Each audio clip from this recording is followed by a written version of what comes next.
Does this book have the power? Can any book have the power? Also, what do the character cards in the back look like? Let's find out. Last December, I saw this book at Costco for $14.99 and I said, Merry Christmas to Josiah. The official title is The Masters of the Universe book, The Epic History of He-Man, She-Ra, and the Masters of the Universe.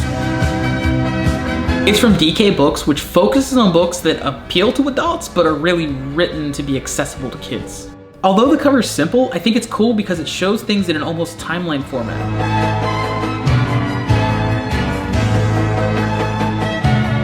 On the inside cover, you get some really cool artwork, although the back interior cover is partially hidden by those character cards. I assume the character cards are unique to Costco or exclusive to Costco, but I'm not sure.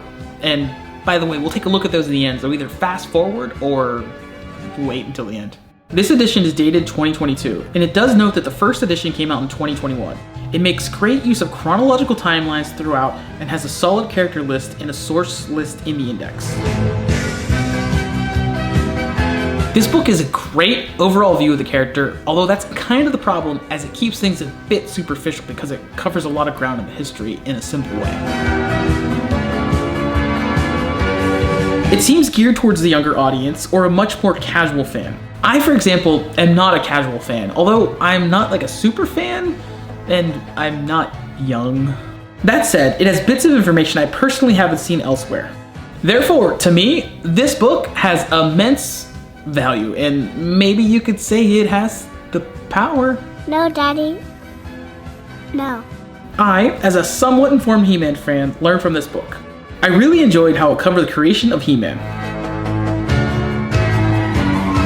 He-Man's creation is a somewhat complicated issue, and he was, after all, a toy from a toy company, and a success. And as the saying goes, a success has many fathers, and He-Man is such a son. Roger Sweet certainly named him and created his version, but Mark Taylor created the version we know and love. And although that kind of changed and morphed thanks to the toys, mini-comics, regular-size comics, it all points back to Mark Taylor as the father. One photo is a scan of Mattel CEO Ray Wagner's memo to the category team, saying, hey, make toys as popular as Star Wars. The book touches on all of that, and gives just enough that maybe this solid foundation can create more superfans in the future. One area that I definitely learned a great deal about is the history and lore of She-Ra. I also appreciated what I felt was a surprising amount of time spent on the Masters of the Universe movie. A movie I personally love, but I understand a lot of He-Man fans and really just everyday people don't love it the way I do.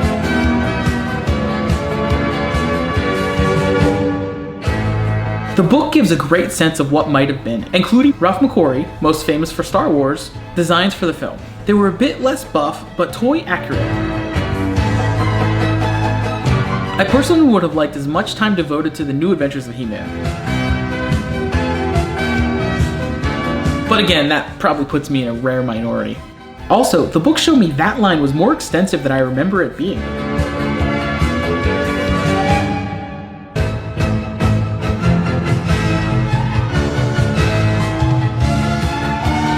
With really amazing playsets of vehicles, such as the Asteroid playset. Another interesting portion of the book was the relaunch in 2002, which really led the way to the modern trajectory of Masters of the Universe. The book covers how the era brought us toys for collectors from Four Horsemen Studios and cemented the mythology of Eternia.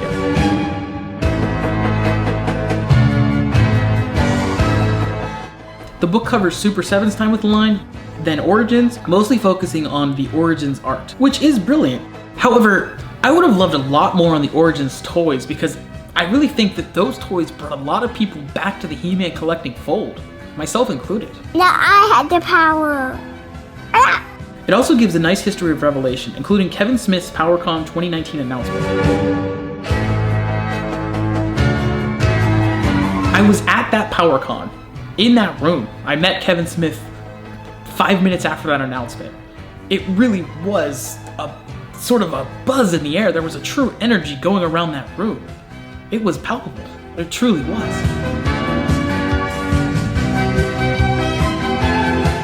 Revelation and the CGI Netflix show that my nephew likes gets several pages of coverage, maybe too many. And I understand why. It's kind of the promotional section of the book. It's like, hey, this is the stuff that's out there right now, so go watch it and support this stuff. So we make more stuff. So it kind of gets a little bit more pages than it might otherwise in a book written 10 years from now. The book, as Masters of the Universe itself, though, is at its best when it focuses on the toys. And that's where this book is the most interesting to me. I recommend it, and I recommend it highly. I understand it's a reprinting of a slightly earlier edition, but it's totally worth it, especially for a somewhat informed but not totally casual fan like myself. Now, let's take a look at those cards in the back of the book. So there was originally a piece of tape here that I pulled carefully off so as not to rip anything or tear anything. So let's take a look at what we have here. So let's slide these up. Looking at the first card, you have the very glossy, very shadowy art going on here. And then what is cool is on the back, the figures, which I believe are all Origins figures. So you have He-Man, Skeletor, Battlecat, and Tila, and they're all perforated. I wish they weren't perforated. I'd rather just be able to like cut them or just keep them as a whole sheet without the perforation. I mean, I'll keep them as a whole sheet anyway. They just look cool like that. And they're like sort of quarter of a page size, almost postcard size over here. And then we have the next sheet, which at first I thought this would be the villains. That's a weird swap right there, huh? You have She-Ra in this corner and Skeletor, and you feel like you could swap. We can have like the good guy sheet and the bad guy sheet. But not a big deal really to me. Although the She-Ra art really does not fit in with the rest and would probably fit in better with the Heroes art. I feel like the art on those cards kind of match together better. In this one, it's more different styles. You have Beastman, She-Ra, Triclops, and Evil Lyn. And then on the back, again, they're action figures. And seeming to be Origins, I cannot speak for where She-Ra might come from. That is the card in the back. Those are the cards. And again, I have to recommend this book. Recommend this book. I won't even edit that out. Thanks for watching, Mom.